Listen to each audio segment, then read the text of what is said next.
नमस्कार दोस्तों। आज हम बात करेंगे दलितों के मसीहा, संविधान निर्माता, जिन्हें बाबा साहेब के नाम से भी हम सभी जानते हैं। हम बात करेंगे आज डॉक्टर भीमराव अंबेडकर की।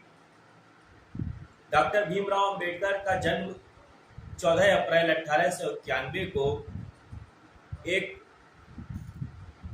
परिवार में, एक दलित परिवार में हुआ था, जो कि अत्यंत पिछड़ा हुआ था। आपका जन्म जो है मध्य प्रदेश में महू, जिसे अब मध्य प्रदेश कहते हैं, जिसे अब डॉक्टर अंबेडकर नगर के नाम से भी जाना जाता है, वहां पर आपका जन्म हुआ था। बाबा साहेब अपने माता पिता रामजी, मालोजी सकपाल और भीमाबाई की 14वीं और अंतिम संतान थे। आज हम बाबा साहेब के सिर्फ और सिर्फ बचपन और उनके जीवन काल की कुछ घटनाओं के बारे में ही जानेंगे। तो यह अपने माता पिता की 14वीं और अंतिम संतान थे। बाबा साहेब जिस विद्यालय में पढ़ने के लिए गए, बताया जाता है कि वहां पर उनके साथ में अजीबोगरीब व्यवहार हुआ करता था। व्यवहार यह था उनके साथ में, जिस विद्यालय में पढ़ने जाते थे वहां पर उनको पीने का पानी जो था, मटका रखा हुआ था, उससे पानी उनको नहीं पीने दिया जाता था। वो छू करके पानी नहीं पी सकते थे। एक पियोन अर्थात चपरासी हुआ करता था, जो कि उनको ऊपर से पानी ग्लास से या लोटे से किसी बर्तन से डालता था और वह पिया करते थे। जब कभी ऐसा होता था कि वह पियोन चपरासी नहीं आया है विद्यालय में, तो उस समय और उस दिन वह प्यासे ही रह जाते थे। इस बात को उन्होंने बाद में अपनी कई बातों में कहा भी है कि नो पियोन नो वाटर।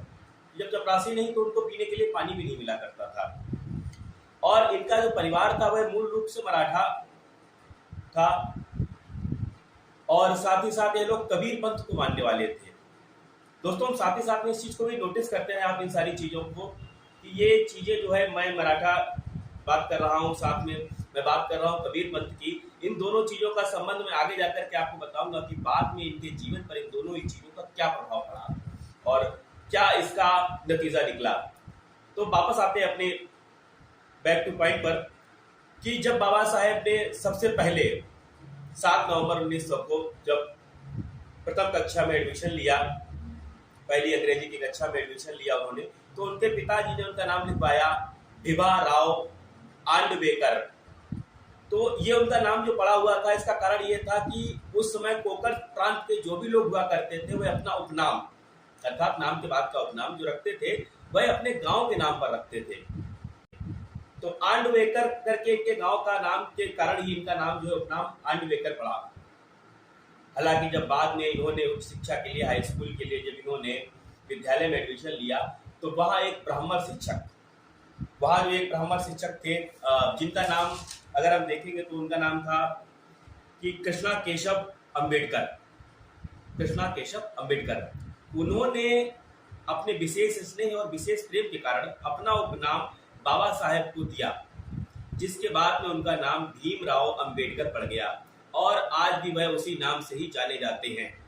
यहाँ पर एक चीज और भी, तो इससे पहले कि हम इस चीज पर आए, चर्चा पर आए, जब वह 4वीं कक्षा में थे, तो उस समय उनके 4वीं कक्षा पास होने के पश्चात में उनको उनके दादा साहेब ने, एक जो उनके परिवार के मित्र भी थे, दादा भी थे, कलोस्कर जी, उन्होंने अपनी स्वलिखित, उनके द्वारा लिखी गई पुस्तक बौद्ध की जीवनी उनको भेंट की, जिसका भी उनके जीवन पर काफी प्रभाव पड़ा।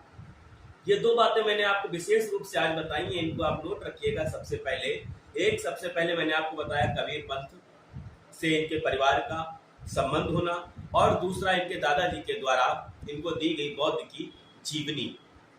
इन दोनों ही चीजों का इनके जीवन में बाद में क्या प्रभाव पड़ा, इस बात को हम आगे की चर्चा में जारी रखेंगे और इस बात को जानेंगे कि आखिरकार इन दोनों ही बातों का इनके ऊपर क्या प्रभाव पड़ा, किस तरह से ये दोनों ही बातें एक दूसरे से लिंक्ड हैं और आगे जाकर के इन सब चीजों का नतीजा क्या निकला। हालांकि बताते हैं कि जब बाबा साहेब बाद में अपनी शिक्षा के लिए आर्थिक स्थिति से जब गुजर रहे थे, तो बाबा साहेब की मदद उस समय बड़ौदा के महाराजा सयाजी राव गायकवाड़ तृतीय ने की थी, आर्थिक रूप से आपकी मदद की।